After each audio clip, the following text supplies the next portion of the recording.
തിരൂർ പോലീസിന്റെ 2 ദിവസത്തിലേറെ നീണ്ട കാത്തിരിപ്പിനൊടുവിൽ യുവതി വിഴുങ്ങിയ സ്വർണ്ണാഭരണം പുറത്തെത്തി. ബുധനാഴ്ച ഉച്ചയ്ക്ക് 1 മണിയോടെയാണ് 2 ദിവസമായി തുടരുന്ന തലവേദനയ്ക്ക് പരിഹാരമായത്.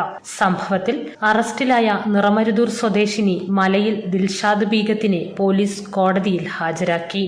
ഞായറാഴ്ച രാത്രിയാണ് തിരൂർ പാൻബസാറിലെ പള്ളിയിൽ നിസ്കരിക്കാനെത്തിയ വളാഞ്ചേരി സ്വദേശിനിയായ യുവതിയുടെ ഒപ്പമുണ്ടായിരുന്ന കുഞ്ഞിന്റെ അരഞ്ഞാണം ദിൽഷാദ് ബീഗം കവർന്നത്. തുടർന്ന് ഇത് വിഴുങ്ങുകയായിരുന്നു. എക്സ്റേ പരിശോധനയിൽ ആമാശയത്തിനകത്ത് ആഭരണം കണ്ടെത്തി.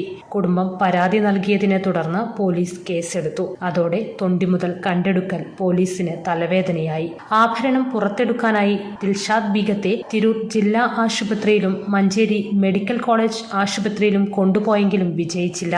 ആഭരണം ആമാശയത്തിലായതിനാൽ മലത്തിലൂടെ ആഭരണം പുറത്തുവരുന്നതുവരെ കാത്തിരിക്കാനായിരുന്നു ഡോക്ടർമാരുടെ നിർദ്ദേശം. അതനുസരിച്ച് തിങ്കളാഴ്ചയും ചൊവ്വാഴ്ചയും പോലീസ് ഇതിനുള്ള കാത്തിരിപ്പിലായിരുന്നു. ഒടുവിൽ ബുധനാഴ്ചയിലേക്കും കാത്തിരിപ്പ് നീണ്ടു. പോലീസ് മുറകളൊന്നും ഏശില്ല എന്നതിനാൽ തുടർച്ചയായി ഭക്ഷണം തീറ്റിച്ച് പോലീസ് ക്ഷമയോടെ കാത്തിരിക്കുകയായിരുന്നു. സ്റ്റേഷനിൽ ഭക്ഷണം കഴിക്കാതെ പോലീസിനെ വട്ടം ചുറ്റിക്കുകയായിരുന്നു ദിൽഷാദ് ബീഗം. ഏറെ പണിപ്പെട്ട് ജ്യൂസ് മുതൽ പഴവർഗ്ഗങ്ങൾ വരെ തീറ്റിച്ചതോടെയാണ് പ്രശ്നപരിഹാരത്തിന് വഴിതെളിഞ്ഞത്.